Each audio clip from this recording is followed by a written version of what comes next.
살아계신 하나님의 말씀은 에베소서 4장 11절에서 12절 말씀이며 신약 314페이지입니다.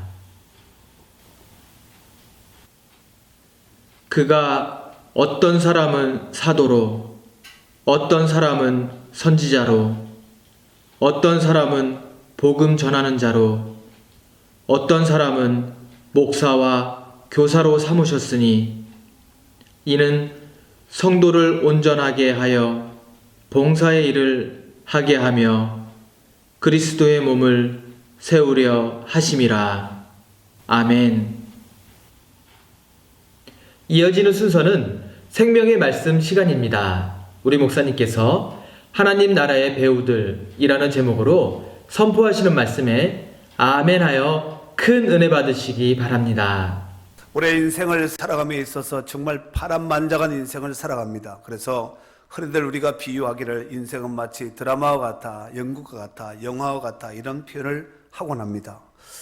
일반적으로 연극이나 드라마나 이런 영화가 만들어지려면은 먼저 무엇보다도 좋은 것이 바로 준비될 것이 뭐냐면은 좋은 대본이 있어야, 시나리오가 있어야 되겠죠. 그리고 이 대본을, 글로 된 대본을 보여지는 영화나 드라마나 이런 연극이 되기 위해서는 총감독할 그것을 총체적으로 잡고 이 모든 것을 주관할 총감독이 있어야 되지 않겠습니까? 그리고 총감독이 그 내용에 맞는 이제 배우들을 선정하지 않겠습니까? 그래서 주연 배우가 있을 것이고, 조연이 있을 것이고, 또 아역이 있을 것이고, 또 나름대로 또 스턴트맨 같은 이런 대역자들도 아마 있지 않겠습니까? 그리고 수많은 스태프들과 보조들이 이 작품을 완성하기 위해서 옆에서 서포트하면서 돕지 않겠습니까? 그리고 감독의 지시에 따라서 이제 모든 것이 일사불란하게 하나의 어떤 큰 흐름과 맥을 이루기 위해서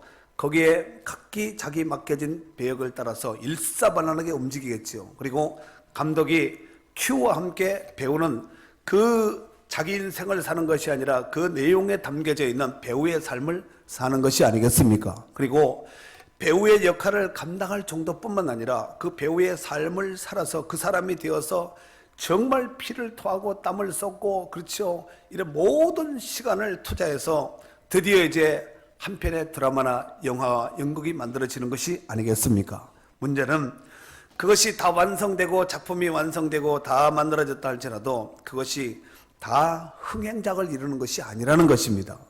10개가 만들어지면 그 중에 대박치는 것은 1개 내지는 2개가 있을까 말까 할 정도로 흥행작을, 쉽게 말해서 대박을 터뜨린다는 것은 말처럼 쉽지 않다는 것입니다.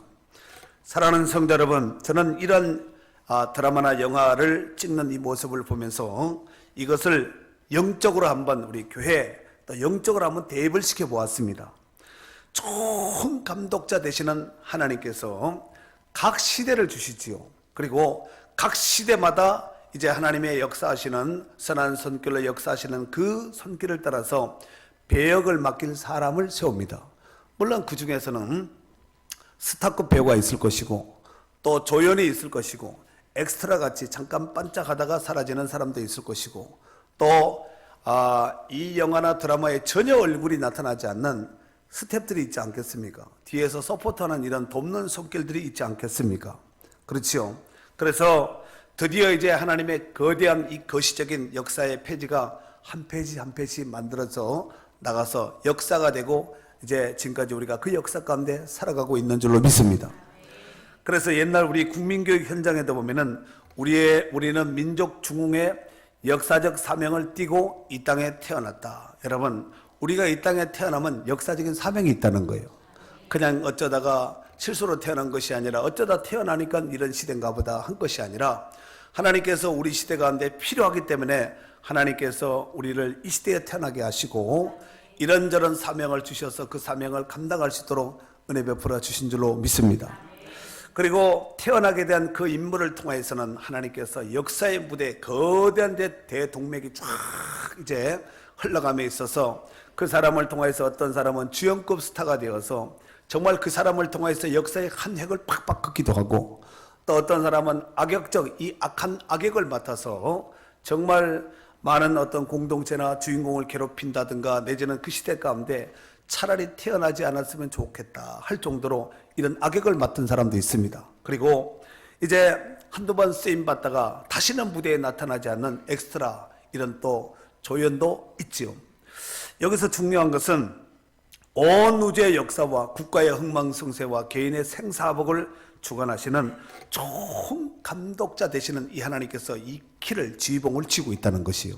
여러분 이것을 인정하시나요? 아멘입니까? 그래서 우리가 아무리 나 좀 더 뛰고 싶어요, 말 좀 더 타고 싶어요, 내지는 그 배역 내가 좀 더 하고 싶어요, 아무리 사정을 하고 애를 써도 감독이 이제 그만해라고 이렇게 빠지라면 빠지는 거죠. 그래서 배역이 끝난 사람은 역사의 무대에서 사라질 수밖에 없다는 것입니다. 여러분, 우리가 아직까지 생명체가 살아있다는 것은 하나님께서 우리를 통해서 행하시고자 원하시는 그 어떤 계획감이 있다는 거예요. 인정하십니까? 자, 그렇다면은 복습하는 의미에서 제가 두 가지를 질문하도록 하겠습니다. 여러분은 이 땅에 태어난 것이 여러분 자유로 태어난 것 같습니까? 아니면은 하나님의 오묘한 경영적 섭리가 있어서 이 땅에 태어난 것 같습니까?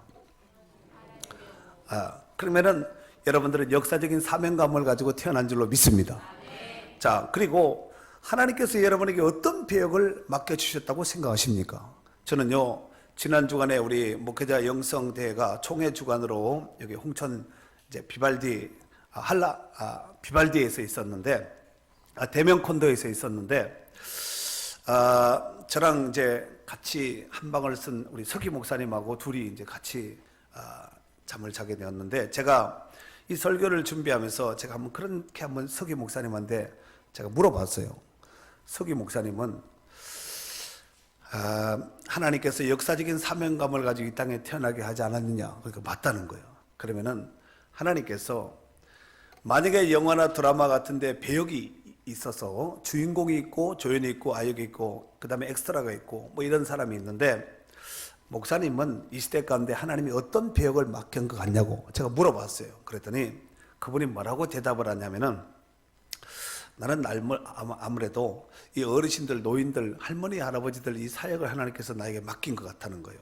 그래서 지금 있는 강릉에서도 그런 사역을 하고 있고, 뭐 어디 저 아래 지역에 있을 때도 또 어디에 있을 때도 그 사역을 했는데 지금도 그 사역을 하고 있다는 거예요. 그리고 어르신들을 모시면은 어르신들한테는 또 어르신 나름대로의 또 특이한 냄새가 나거든요. 그리고 똥오줌 빵고 이 수발하는 것이 자기는 전혀 불편하지도 않고 더럽지도 않다는 거예요. 그래서 그 얘기를 쭉 듣고 보니까 맞는 것 같아요. 참 잘하시는 것 같아요. 그래서 그 목사님한테 제가 저한테 한번 물어보라 그랬어요. 하나님이 나에게 어떤 배역을 맡기겠냐고 내가 질문했듯이 한번 목사님이 저한테 한번 질문을 해보세요. 이렇게 제가 물었더니 질문을 하는 거예요. 하나님이 목사님에게 어떤 배역을 맡긴 것 같습니까? 저한테 묻는 거예요. 그랬더니 제가 대답을 했습니다. 뭐라고 대답을 했냐면은, 나는 하나님 앞에 이 시대 가운데서 회개의 복음을 선포하고 또 생명의 복음을 전도하는 전도자의 사명을, 또 교회 부흥의 사명을 하나님께서 나한테 이 세 가지를 나한테 맡겨주신 것 같습니다. 제가 그 대답을 했습니다. 그랬더니 그 서기 목사님 뭐라 그러냐면은 맞는 것 같다는 거예요. 여러분이 저를 보기에 어떤 것 같습니까? 이것이 맞는 것 같습니까? 잘 안 맞는 것 같습니까? 맞는 것 같아요? 다행이네. 여러분, 우리에게 정말 저에게 그 배역을 맡기고 그 목사님에게 그 배역을 맡겼다면 여러분들에게도 나름대로 그 배역을 맡겨진 어떤 배역이 있을 거예요. 이 배역이 오늘 본문 11절에 기록되어 있는데 다 같이 한번 읽도록 하겠습니다. 읽습니다. 시작. 그가 어떤 사람은 사도로, 어떤 사람은 선지자로, 어떤 사람은 복음 전하는 자로, 어떤 사람은 목사와 교사로 삼으셨으니. 그렇습니다. 어떤 사람은 사도로, 어떤 사람은 선지자로, 어떤 사람은 복음 전하는 자, 어떤 사람은 목사와 교사로 삼으셨으니 하고 11절 말씀에 이와 같이 소개하고 있습니다. 물론 교회 안의 직분은 이거보다도 훨씬 더 많을 수가 있습니다. 이 말씀을, 오늘 11절에 있는 말씀을 제대로 잘 이해하려면은 앞에 있는 7절 말씀을 우리가 한번 살펴볼 필요가 있습니다. 한 장을 앞으로 넘겨서 아니면 몇 줄 앞으로 해서 7절 말씀을 다 같이 읽도록 하겠습니다. 우리 시작. 우리 각 사람에게 그리스도의 선물의 분량대로 은혜를 주셨나니. 그렇습니다.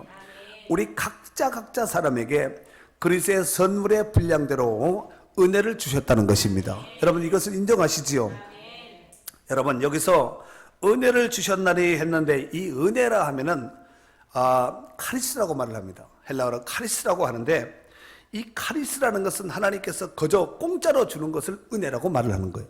어떤 대가성이 있다든가 내가 뭘 해서 얻어진 것이 아니라 하나님께서 그저 주시는 선물. 그래서 에베소서 2장 8절에 보니까 너희는 그 은혜로 인하여 믿음으로 말미암아 구원을 얻었나니 이것이 너희에게서 난 것이 아니요 하나님의 선물이라고 했습니다. 그것이 바로 카리스라는 단어를 쓰는데 이 카리스에서 파생된 단어가 있습니다. 카리스마라는 단어가 있는데 들어보셨어요? 이걸 가지고 이제 은사라고 말을 합니다. 여러분 구원의 은혜는 예수 그리스도를 믿는 모든 성도들에게 누구나에게 차별 없이 주는 것이 바로 카리스입니다. 은혜입니다. 그런데 성령을 통하여 주시는 은사가 있으니 각 사람의 형편에 맞게 다양하게 그 사람의 특징적 기능적 모든 상황을 고려해서 그 사람에게만 준 그것을 가지고 카리스마 은사라고 말할 수가 있습니다. 오늘 본문의 사도 바울은 하나님께서 교회 내 은사의 다양한 분량을 각 사람에게 직분과 함께 그것을 주셨다는 것입니다. 금방 읽었던 아까 7절에 읽었던 이 은혜, 이것은 보편적으로 구원받은 성도들에게 모든 사람들에게 주는 것이 이런 것이 아니라 구원받은 성도에게 하나님 각자 특성에 맞게 주신 것이 바로 은사적 은혜라고 볼 수가 있습니다. 그러니까 카리스마가 되는 거죠. 카리스마. 여러분 그렇다면 왜 하나님께서 이런 직분을 주시고 또 직분에 맞게 하나님께서 은사를 이 카리스마를 주셨는가? 그것은 바로 하나님의 교회를 건강하게 세우기 위해서 주셨다는 겁니다. 우리 한번 12절 말씀을 읽겠습니다. 12절 시작. 이는 성도를 온전하게 하여 봉사일을 하게 하며 그리스도의 몸을 세우려 하심이라. 아멘. 왜 사도와 선지자와 복음 전하는 자와 목사와 교사를 왜 삼고 그렇게 직분을 주시고 왜 하나님께서 카리스마 이 은사를 주셨는가? 그것은 바로 성도를 온전하게 하여 봉사일을 하게 하며 또 주님의 몸인 교회를 하나님의 교회 공동체를 건강하게 세우기 위해서 하나님께서 주셨다는 것입니다. 이것을 인정하시면 아멘 해봅시다. 아멘 있죠. 그리고 이 건강한 몸을 세운 교회는 몸이 건강하다. 교회가 건강하다는 것은 여러분 이단이나 각종 잘못된 사상으로부터 얼마든지 구별되고 그 가운데서 오히려 진리를 드러낼 수 있는 교회가 바로 건강한 교회고 건강한 성도인 줄로 믿습니다. 이 사람을 가지고 성경에서는 장성한 분량에 이른 사람이라고 그래요. 쉽게 말해서 철든 어른이라고 표현을 한다는 거예요. 그럼 13절 그 아래 13절에 있는 말씀을 다 같이 읽도록 하겠습니다. 시작. 우리가 다 하나님의 아들을 믿는 것과 아는 일이 하나가 되어 온전한 사람을 이루어 그리스도의 장성한 분량이 충만한 데까지 이르내겠어요. 믿는 것과 아는 것이 하나가 되어서 그리스도의 장성한 분량에 이르기까지 장성인데 그냥 장성이 아니라 충만한 완벽한 온전한 장성을 이루기 위해서 바로 믿는 것과 아는 것이 하나가 되어야 되는 거예요. 믿기는 믿는데 몸이 안 되는 거 있죠. 믿어요. 그런데 순종 안 하고 믿어요. 그런데 실천하지 않는 것, 삶의 어떤 순종함과 적용이 되지 않는 것은 믿는 것과 아는 것이 하나가 되지 않은 거예요.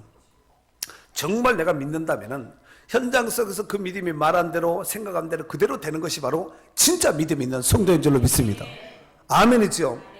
그래서 이렇게 장성한 사람은 14절에 보니까 이단이나 각종 속임수에 속지 않는다는 거예요. 그래 한번 14절 읽겠습니다. 시작. 이는 우리가 이제부터 하나님의 어린아이가 되지 아니하여 사람의 속임수와 간사한 유혹에 빠져 온갖 교훈의 풍조에 밀려 여동하지 않게 하려 함이라. 그렇습니다. 여동하지 않게 함이라. 여러분 아이들은 철들지 않는 아이들은 꼬드기면 넘어갈 수 있거든요. 어른이라 할지라도 철들지 않고 속이 꽉 차지 않는 사람은 누군가가 사기꾼에 와서 꼬시면 꼬드기면 넘어갈 수가 있습니다.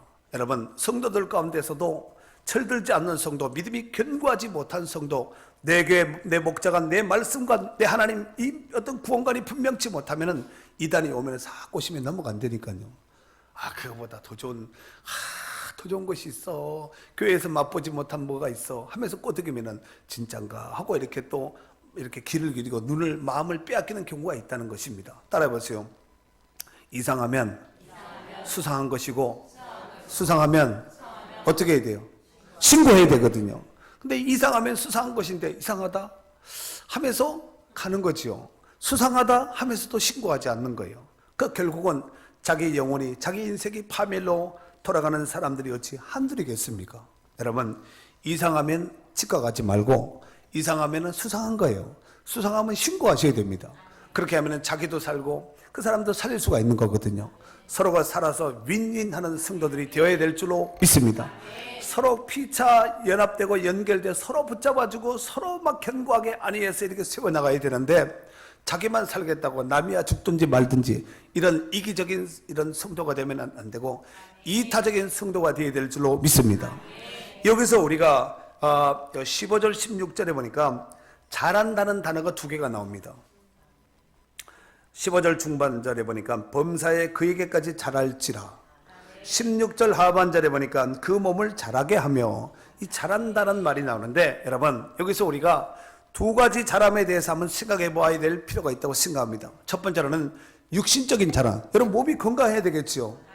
여러분, 특별히 몸이 불편한 분이 있다면 이 시간에 정말 몸이 건강을 회복받을 수 있는 축복의 귀한 시간, 축복의 복이 있는 성도들이 될 수 있기를 바랍니다. 그리고 영이 건강해야 됩니다. 몸은 건강한데 영이 건강치 못한다. 이것도 문제지요. 짝배기가 될 수밖에 없지 않겠습니까? 여러분, 신앙생활은 영육간에 건강하셔야 됩니다.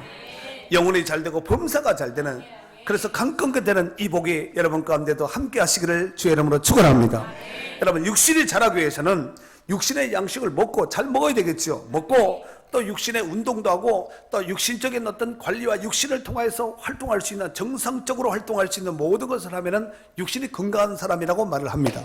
인정하시지요? 그러면은 영이 건강하려면 어떻게 되겠습니까? 영적인 양식을 먹고 영적인 운동을 하고 영적인 사역을 하면 이 사람은 영적으로 건강한 성도가 되는 줄로 믿습니다.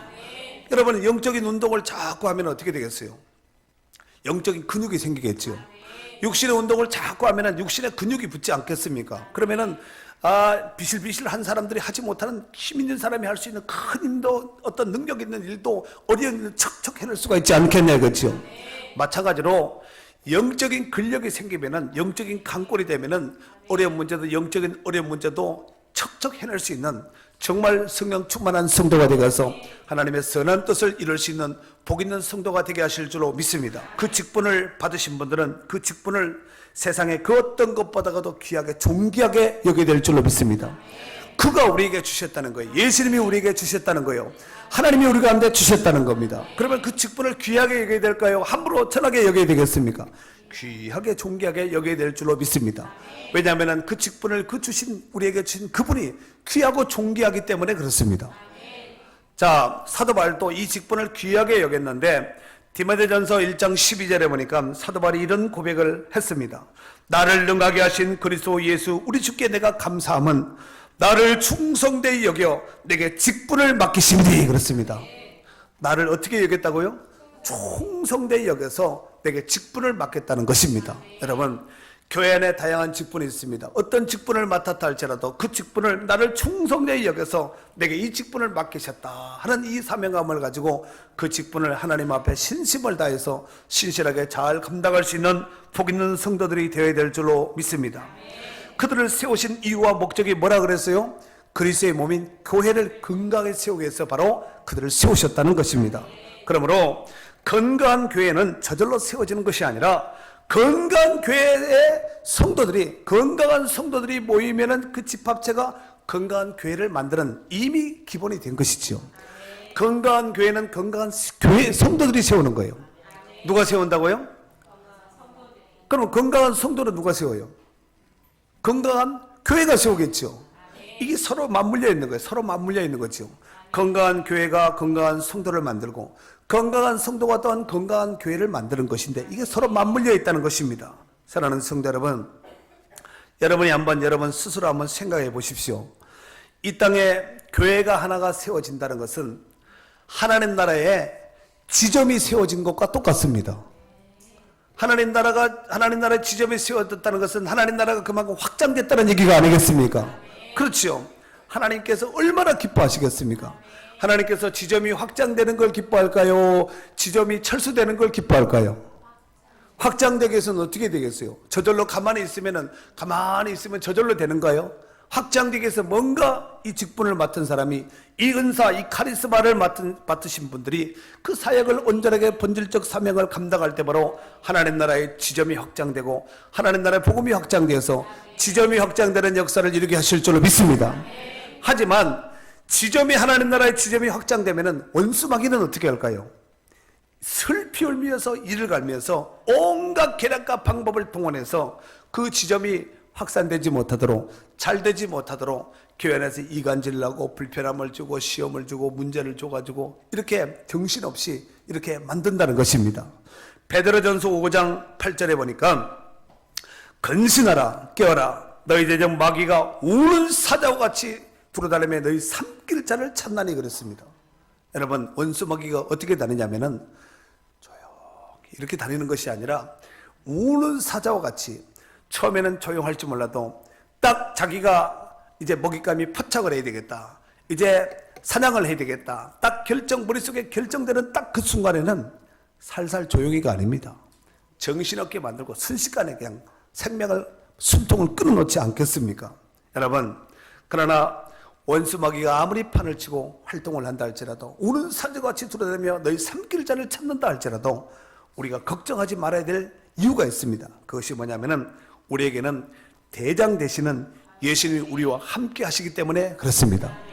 아멘입니까?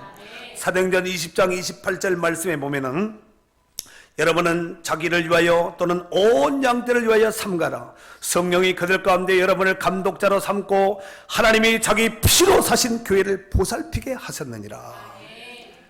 사도 바울이 3차 선교 여행을 복귀하면서, 예루살렘으로 복귀하면서 밀레도에서 에베소에 있는 장로들을 청하해 놓고 마지막 고별 설교 가면서 이 부탁을 했습니다. 여러분, 우는 사자들은, 각종 이단들은 정말 우는 사자와 같이 두루 삼기 위해서 교회를, 그렇죠, 성도들을 모해하고 이간질하고 이렇게 하지만 성령이 너희들 가운데 감독자로 삼고 하나님이 자기 피로 사신 교회를 보살피게 하셨다는 거예요. 여러분, 교회는 어떤 모양으로 있든지 성령께서 감독자 되었어서 예수님의 자기 피로 사신 교회를 지금도 눈동자와 같이 보살피고 이 모든 것을 주관해 나가고 있다는 사실을 명심하셔야 됩니다. 그러니까 악한 원수마귀의 계략으로, 악한 도구로, 아까 배우들 중에서는 악한 도구로 쓰임받는 사람도 있다고 그랬습니다. 그러나 그의 또 악이 강력하면 강력할수록 또 선한 주인공이 또 나오지요. 그래서 결국은 모든 영화나 드라마에 보면은 결국은 보통 보면은 악한 세력들이 이제 진멸되고 선한 것이, 옳은 것이, 정의가 이제 깃발을 들게 되는 이런 것이 보통 해피엔딩으로 끝나는 것이 보통 이제 일반적인 것이 아니겠습니까? 우리에게도 해피엔딩으로 끝날 수밖에 없는 것은 총 감독자가 우리 하나님이에요. 그러니까 믿는 성도는 잘 될 수밖에 없습니다. 어떤 고난과 시련과 어려움이 닥친다 할지라도 그 상황 속에서 오히려 고난이 크면 클수록 그 주인공의 인생이 더욱더 빛나게 되는 것이 아니겠습니까? 11에서 11장을 일컬어서 일반적으로 믿음짝이라고 말을 합니다. 하나님께서 이 모든 역사를 주관하면서 첫 번째 사람이 등장되는데 누구냐면은 바로 아벨이 나옵니다. 믿음으로 아벨은 가인보다 더 나은 제사를 드림으로 하나님께로부터 옳다는 증거를 얻었다는 거예요.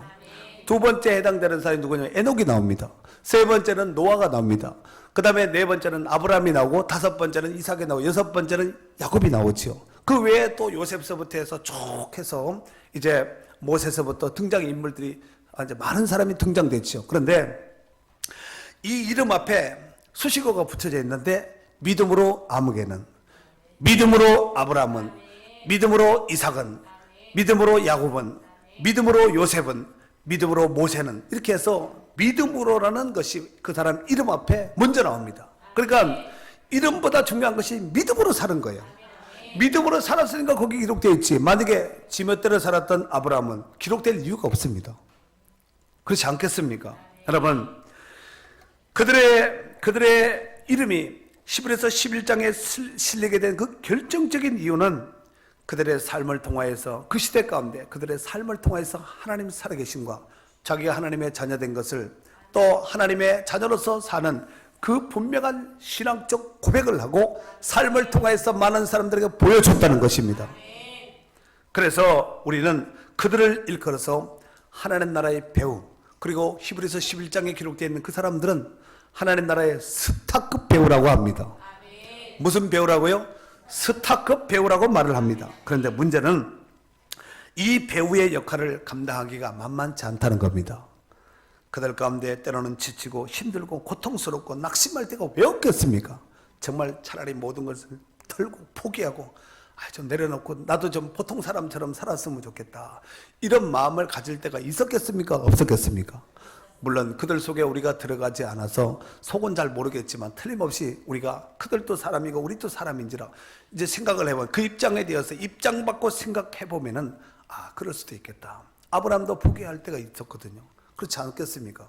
예수님도 포기하고 싶을 때가 있었거든요. 그렇지 않습니까? 그래서 할 수만 있다면 이제는 내게서 지나가게 해달라고 하면서 겟세마네 동산에서 마지막 기도하지 않았습니까? 여러분, 우리가 분명하고 확실한 것은 로마서 8장 37절에 보니까 그 상황 속에서도 우리가 확신을 하고 분명한 승리를 우리가 약속할 수 있는 것이 뭐냐면은 로마서 8장 37절에 그러나 이 모든 일에 우리를 사랑하시는 이로 말미암아 우리가 넉넉히 이긴다는 거예요.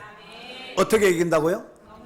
거뜬하게 이기고 당당하게 이기고 가뿐하게 이길 수 있다는 얘기가 아니겠습니까? 그러므로 고린도전서 4장 2절에 보니까 맡은 자, 즉 직분을 맡은 자, 사명을 맡은 자, 배역을 맡은 자가 해야 될 것이 뭐냐면은 충성이라는 거예요. 근데 충성도 그냥 충성, 대충 충성, 죽도록 충성, 여러 가지가 있겠죠. 그런데 요한계시록 2장 10절에 보면은 어떻게 충성하라 그랬냐면은 내가 죽도록 충성하라. 그러면 내가 생명의 건을 내게 주리라 그랬습니다. 생명의 건은 누가 받을 수가 있다고요? 죽도록 충성한 자가 받는 겁니다. 아멘입니까? 여러분, 아까도 얘기했다시피 주연 배우와 조연 배우는 그 분량이 다릅니다. 드라마에, 영화에 많이 등장되는 사람은 주연이 많이 나올까요? 조연이 많이 나올까요? 엑스트라가 많이 나올까요? 제일 많이 나오는 사람은 주연이겠죠, 그죠? 그래서 주인공이라 하지 않습니까? 그렇죠. 그러면은 이 주인공이 그 어떤 정상에 서기까지는 바닥을 치고 어려움을 겪는 이런 것이 아까도 얘기했다시피 이때니까요. 여러분, 혹시 고난이 어려움이 계속해서 곁바닥을 치면서 어렵고 힘들고 문제가 자꾸 이렇게 다가오면은 여러분, 나는 하나님이 이 시대에 주연급으로 삼으려고 이렇게 하나님이 연단하시는 거마, 이렇게 생각을 하셔야 됩니다. 아멘입니까? 고난이 오고 시련이 오고 어려움이 오고 왜 다른 사람은 쉽게 가는데 나는 이렇게 어렵게 가는가, 이렇게 생각하는 사람이 있을 수가 있거든요. 그러면은 하나님께서 나를 묵은 산삼으로, 오랜 산삼으로 또 주연급으로 삼켜서 하나님이 특별하게 나를 만들어 나가시는구나, 이렇게 생각하시고 대기만성형이라는 말도 있지 않습니까? 큰 그런 시간이 오래 걸리게 되어 있습니다. 그래서 하나님이 시대 가운데 귀하게 쓸 큰 주연급, 그렇죠, 하늘의 스타급 배우로 만들기 위해서 하나님께서 만들어 나가시는구나 생각하고 어려움과 고난을 잘 견뎌 나갈 수 있기를 바랍니다. 그런데 이 주연급 배우가 되기 위해서는 반드시 있어야 될 것이 있는데 그것이 뭐냐면은 무대가 있어야 됩니다. 무대. 그를 뜨게 하는 무대가 있어야 된다는 거예요. 예를 들어서 우리가 사무엘상 17장에 보면은 블레셋과 이스라엘이 전쟁하는 엘라 골짜기에서 블레셋과 이스라엘이 전쟁하는 전쟁 기사가 나옵니다. 그런데 지금 전쟁이에요. 개인적으로 이 맨투맨 칼싸움이 아니라 이 국가 간의 블레셋이라는 나라와 이스라엘의 전쟁이 일어나게 되었는데 이 블레셋에는 장수가 나왔습니다. 블레셋을 대표하는 장수가 누구냐면은 골리앗이라는 사람이에요. 키가 3m가 넘습니다. 나와서 그냥 아침 저녁으로 엘라 골짜기가 쩌렁쩌렁 울리게 하면서 야 이놈들아, 나를 대적할 때는 나와봐라, 이스라엘의 장수는 나와봐라 하면서 이게 얼마나 목소리가 큰지 마치 스피커를 대고 소리를 지르듯이 쩌렁쩌렁한데 지금 이스라엘 편에서는 사울 임금이 황금 마차를 타고 지금 그 자리에 나와 있는 거죠. 근데 이스라엘의 장수가 있는데 골리앗을 대항할 만한 장수가 없는 거예요. 그때 마침 아버지의 심부름을 왔던, 베들레헴에서 아버지 심부름을 왔던 이제 다윗이 형의 안부를 묻고 또 이제 군인들에게 갖다 줄 음식을, 도시락을 준비해서 왔겠지요. 왔는데 보니까 상황이 이런 상황이 펼쳐지게 된 것이죠. 결국은 다윗이, 어린 소년 다윗이 사울 임금 앞에 가서 내가 골리앗을 치겠다고 하니까 사울이 가소롭게 여기지요. 아니 너는 어리지만 이 골리앗이라는 사람은 어렸을 때부터 장수고 그를 대적할 자가 없어서 우리 모든 군사들도 무장된 정병들도 벌벌 떨고 있는 상황 속에서 어린 소년 너는 군인도 아니고 그냥 양치기 소년인데 어떻게 이 골리앗을 대항할 수 있겠느냐. 그래서 불쌍하고 가력하고 워낙 또 이 연사가 강력하게 이렇게 또 나가겠다고 주장을 하니까 사울 임금이 자기 노투구를 벗어가지고 다윗에게 씌웁니다. 그 어른 모자를 아이가 썼으니까 눈앞에 이만큼 가리지 않았겠습니까? 이만큼 못 쓰지요. 머리통도 안 맞고. 그리고 이제 갑옷을 벗겨서 다윗에게 씌웠더니 이게 그냥 뭐 걷지 못할 정도로 몸이 불편한 거지요. 그래서 모든 것을 내려놓고 시냇가에 가서 물맷돌 5을 제구에 담지요. 그리고 이제 물매에다가 돌을 끼워놓고 물매를 돌리면서 팍 던졌더니 골리앗 이마에 팍 맞아가지고 으악 하고 그냥 한순간에 끝나버리는 거예요. 아멘입니까? 얼마나 속 시원했겠어요. 그런데 다윗이 간 것은 내가 백발백중의 이 명사수인 물맷돌을 가지고 내게 가노라 하지 않고 만군의 여호와 이름으로 갔다는 거예요. 너는 칼과 단창으로 내게 오거니와 나는 네가 모여가는 이스라엘의 여호와 하나님 그 이름으로 내게 가노라 하면서 물매를 돌리면서 갔더니 그 골리앗이 이마가 박살이 났다는 거예요. 아멘입니까? 전쟁은 한순간에 끝난 거예요.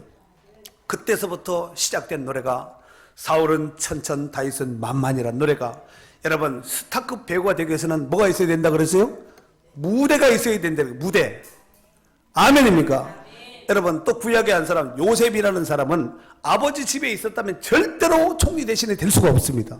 그래서 하나님이 총감독자 되시는 하나님께서 이 스타급 배우를 만들기 위해서 정말 비참하게 형들의 어떤 시기 속에서 미디안 상인들에 의해서 팔려지게 됐죠. 미디안 상인들이 요놈 잡아다가 팔아먹어야 되겠다, 돈벌이 되겠다 해가지고 애굽으로 데려가가지고 노예 시장에서 팔려지게 됐는데 그 집이 어디를 갔냐면은 바로의 시대장, 경호대장인 보디발 장군이 보니까 똘망똘망해서 사가지고 갔지요. 그런데 일을 얼마나 잘했으면은 이 종으로 끌려온 요셉이 보디발 장군의 집에서 가정 총무를 맡죠. 그러니까 노예를 부릴 수 있는 하인들을 부릴 수 있는 총대장을 누구를 삼았냐면은 요셉을 삼았다는 거예요. 그렇죠.